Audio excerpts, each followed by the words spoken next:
Your life, your world, your news. This is 69 News, live at 6. Good evening once again. I'm Rob Vaughn. Wendy is off tonight. All week long, you've heard about the hardships and the heartbreak of those swept up in our nation's heroin epidemic. Tonight, we wrap up our series, Hooked on Heroin, Chasing the High. WFMZ's Chandy Laurie is here with part 5 and with more on how you can get help if you are struggling with addiction. Chandy? Well, you've heard about how heroin is gripping the nation. Tonight, we look at what's being done to stop it. Christina Deutsch thought of using heroin when her fiancé suddenly died. Then she remembered what it did to her sister, who became a prostitute to get money to support her heroin addiction. She contracted HIV and died. For me, my family, we all battled our demons. She was heroin, I was alcohol, my other sister anorexic. Christina abused alcohol but is now clean. She says no one can get their life back on track alone. Ben Wine agrees. I had to drop the ego and say, like, I can't do this myself. The love for his children finally snapped him out of it. If I couldn't get it right, my mother-in-law would get full custody. And that's when I went to a recovery house. Yalexa Duran does outpatient counseling at Confront in Allentown. She says the help they provide is much different from a hospital. Before Kelly Meyer's mother died of a drug overdose, she tried to get her mom admitted into a hospital. I've been there multiple times and my mom's overdosed and they let her out the night of. Doctors give comfort medication but won't detox addicts. It takes 3 to 7 days to detox. After detox, the next step is residential, which is it can vary from 28 days to 40 plus days. Once resident treatment is completed, then comes the outpatient stage. While counselors are helping people recover, others want to start informing to stop addiction. This packet is loaded with information to help end the heroin epidemic. It's part of the START initiative, which stands for Steps to Action Recovery Treatment. The program is one way leaders like Hunterdon County Prosecutor Anthony Kearns are trying to make a difference. We got to work together to solve it. Kearns says other crimes are on the rise because of heroin addicts who will do anything to get their next high. Getting caught with heroin can land a person in jail for 5 years. But recently there has been a push for police departments to give heroin addicts treatment instead of harsh time behind bars, which is much different from other drug epidemics in the past, like crack cocaine, or even the heroin epidemic in the 60s and 70s. Pennsylvania has a campaign, PAStop.org, and Senators Pat Toomey and Bob Casey are sponsoring a bipartisan bill called Stopping Medication Abuse and Protecting Seniors Act. Leaders say heroin does not discriminate. That's why all families need to look out for signs like isolation or anxiety. According to the CDC, white men between the ages of 18 and 25 are at the highest risk of being addicted to heroin. If you know someone who is struggling, speak up. Kelly Myers says she was afraid of going into foster care, but telling someone about her mom's addiction was the right thing to do.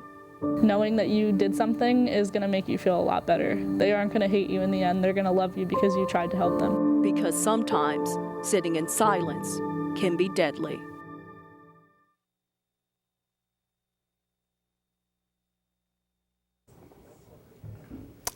And there is the phone bank. Thank you so much for that, Chandy. If you are struggling with addiction or you know someone who is, you can get help right now. Experts here in the studio. Some are busy on the phone, as you can see. Some are waiting for calls. This phone bank started at 5. It ends at 6:30, so you still have a few more minutes to call. Experts from the Lehigh Valley as well as from Berks County. The number is 888-869-8683. 888-869-8683. And for more information on Chandy's Heroin series, you can go to our website, WFMZ.com. Just click on the Hooked on Heroin, Chasing the High icon on our homepage. And don't forget to watch the special half-hour show on heroin addiction coming up tomorrow night at 10:30. We are learning more about a judge's decision to try 14-year-old Jamie Silvanic of Lehigh County as an adult. Sylvanik, as you know, is charged with egging on her boyfriend to kill her mother and then standing by as he carried out the crime earlier this year in Upper Macungie Township. It was ruled yesterday that she would be tried as an adult, as we reported last night. We obtained the judge's opinion today. The judge says Sylvanik presented herself as an arrogant, superior high school student and even referred to herself as a woman and not a child.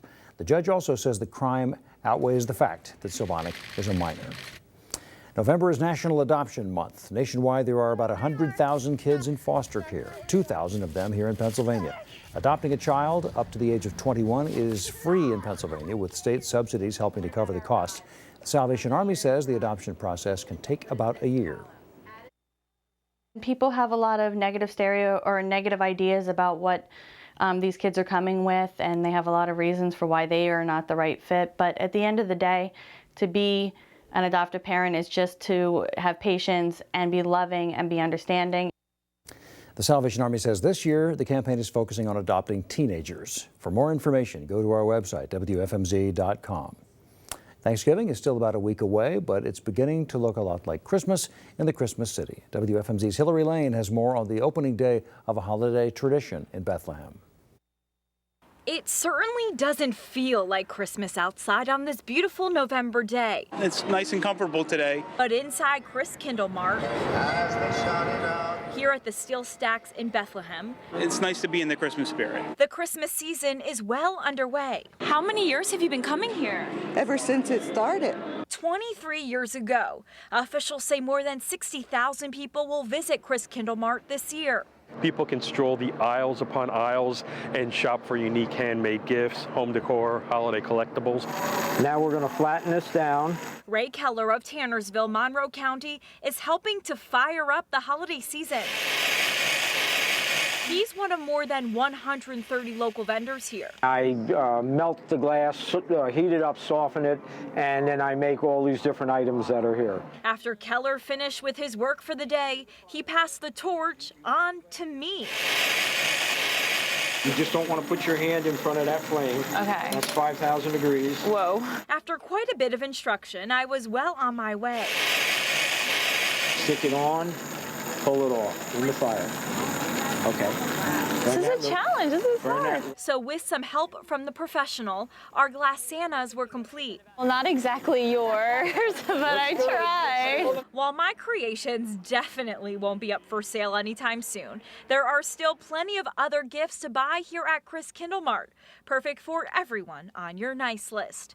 In Bethlehem, Hillary Lane, 69 News. Penn State Lehigh Valley students are trying to make the holidays a little brighter for families in need. The college's Student Life organization held its annual Thanksgiving food drive today. The drive provides complete Thanksgiving meals for families served by the 6th Street Shelter in Allentown. It's been a campus tradition for the past several years. Students packed up and delivered the meals today. This year, the campus is providing food for 47 families.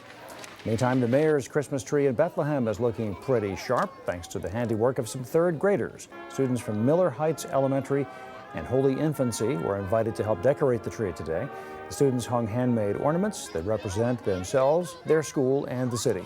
The Liberty High School Band was on hand to provide music for the event.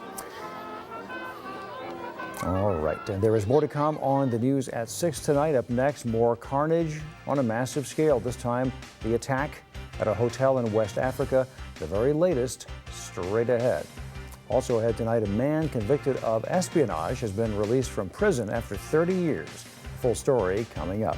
Kathy. Cold night coming up tonight, and we've just seen the edge of the coldest air of the season. We're going to have that along with some snow showers. I'll have that for you in just a few minutes.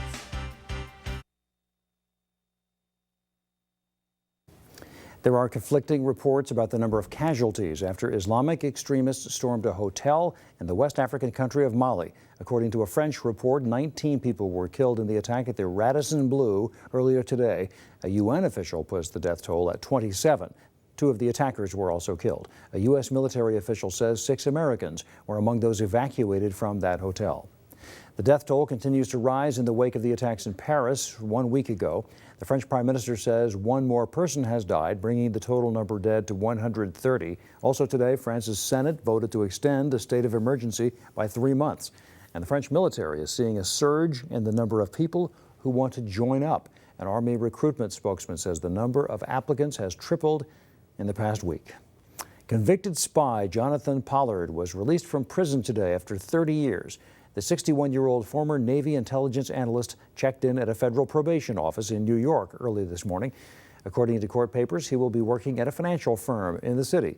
Pollard pleaded guilty to espionage back in the 1980s after he was accused of handing over classified documents to Israel.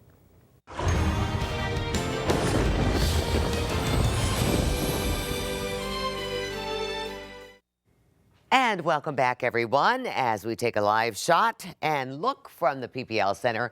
Beautiful clear skies out there everywhere you go. Our current temperature here on South Mountain at 46 degrees. It's going to be a cool night out there.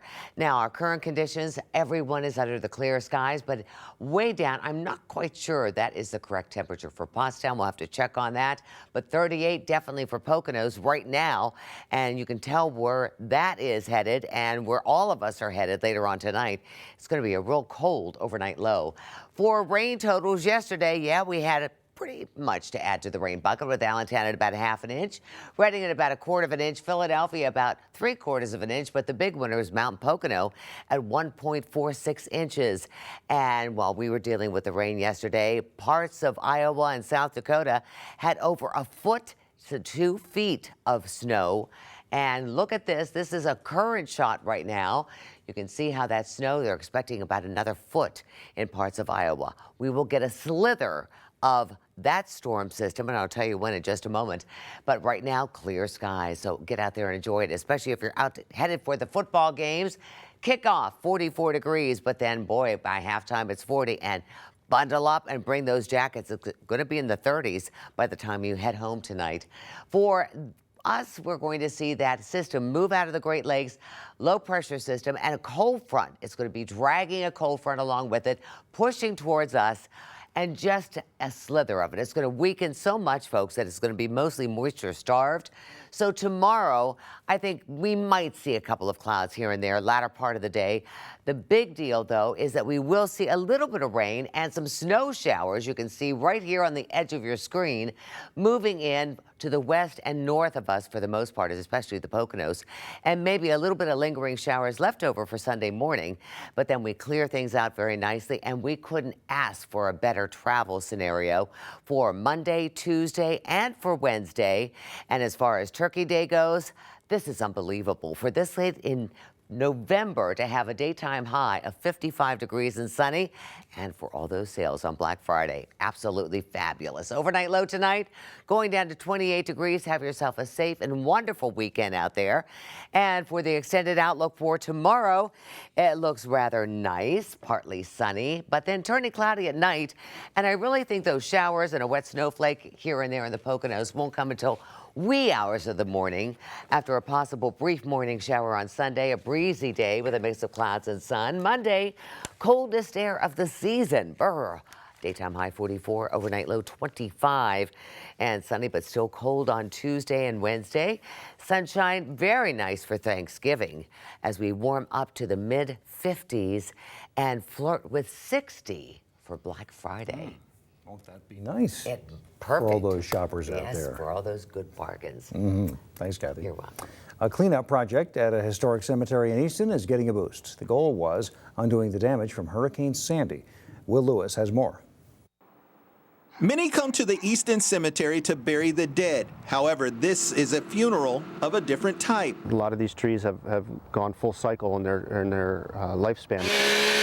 With every cut and chip, 26 trees on the 48 acres are being removed. We're not going to be able to get back to the way it was before, but we'll be able to not be at a loss. 3 years ago, during Hurricane Sandy, this place on the National Register of Historic Places received a lot of damage.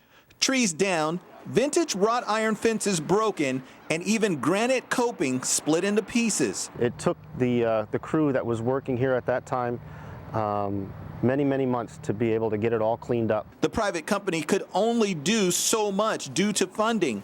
That is, until the board received an $84,000 grant from the Pennsylvania State Historic Preservation Office. When this grant came through, that allowed us to be able to restore a lot of the lost trees and some of the other features that we had here that we lost in Hurricane Sandy.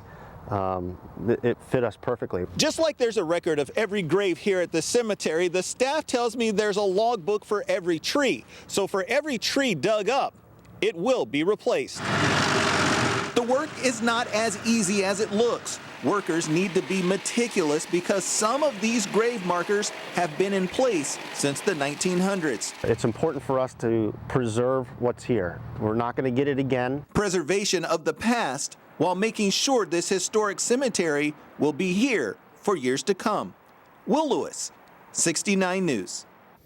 Sports is up next. League rivals meet tonight in a pair of huge playoff games. Troy has details right after the break. And if you are suffering from drug addiction or you know somebody is, you still have time to call and get help here. The experts are at our live phone bank from the Lehigh Valley and Berks County, 888-869-8683. A few more minutes, the phones will be open. We'll be back. An outbreak of salmonella in cucumbers has become a national issue. The outbreak was first reported back in September, and it continues to grow. According to the Centers for Disease Control, the outbreak now has sickened 838 people in 38 states. Pennsylvania is included among those states. Nationwide, 165 people have been hospitalized and 4 have died. The cucumbers came from Baja California and Mexico.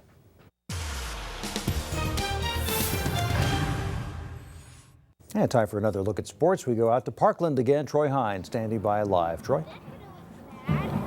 Hi, Rob. It's a great night for football out here. In Week 12, you expect it to be a little chilly. You expect it to be playoff weather, and that's exactly what we have here tonight at Parkland Stadium.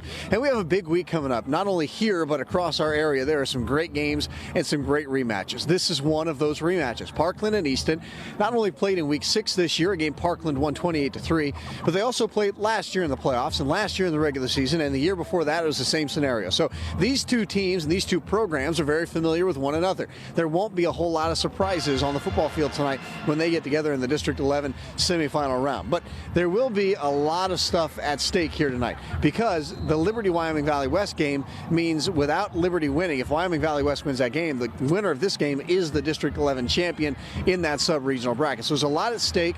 It's a big football game. It's a rematch from Week 6, and both teams know they have to control tempo and make it go the way they want to go if they can win the game. We've got to control things right from the beginning. We can't give Parkland a chance to, stop us and with their kicking game pin us deep in our own territory, which will limit what we can do offensively. Close one. It's hard to beat a team twice, so we're just trying to bring our A game, and we respect them a lot, so we're going to play our best. Yeah, it should be a good football game here tonight, and we expect a good one in the District 11 AA championship game as well. Northwestern and Notre Dame play for the second time this year. The first meeting was back in Week 1, and there was a little trash talk before that one. There was more trash talk before this one as well. It's a District 11 title game. Both teams are excited about it. Both know what to expect from the other, and I think everybody involved, not only on the field but in the stands as well, expects this to be a great football game at a championship level tonight. We're pretty excited. We've been working really hard to get to this point, and we know we can do it. This is what we set our goals to be early in the year, and we know we're a good enough team to compete. Northwestern's a good team, and it's going to be a good game. We knew they had a lot of athletes coming in, got a lot of recruits, or whatever you want to call them, and we just got to be able to neutralize all those athletes, be able to make our line have a great game. So see, a little trash talk, subtle, but still trash talk. All right, at the college level, the big one tomorrow is Lehigh Lafayette. You can see that right here on WFMZ. But meanwhile, Muhlenberg has a home playoff game tomorrow in that Centennial MAC Bowl game series that they've established this year. They'll host Stevenson tomorrow. They're coming off a big win over Moravian, their big rival last weekend, and they're hoping there's no letdown. When they had a big win earlier this year, there was a letdown. They didn't play very well the next week against Juniata. They're hoping to avoid that same scenario this time around. I've already talked to the kids about that, and we can't have a repeater. We're going to have an L for sure. We've got to be ready to go. So I'm hoping that they're real excited. I know they expended a ton of energy. I'm hoping that a postseason opportunity will get them fired up.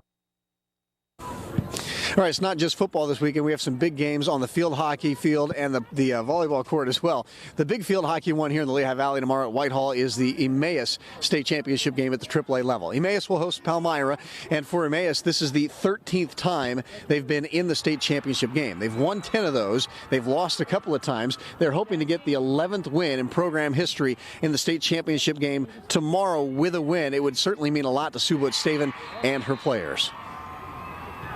You know, we've worked so hard, you know, every single morning in the summer. You know, our seniors have done an amazing job at leading the team and keeping our heads on, you know, straight. There's 10 banners up there. They would love to put their banner, their name up on the wall.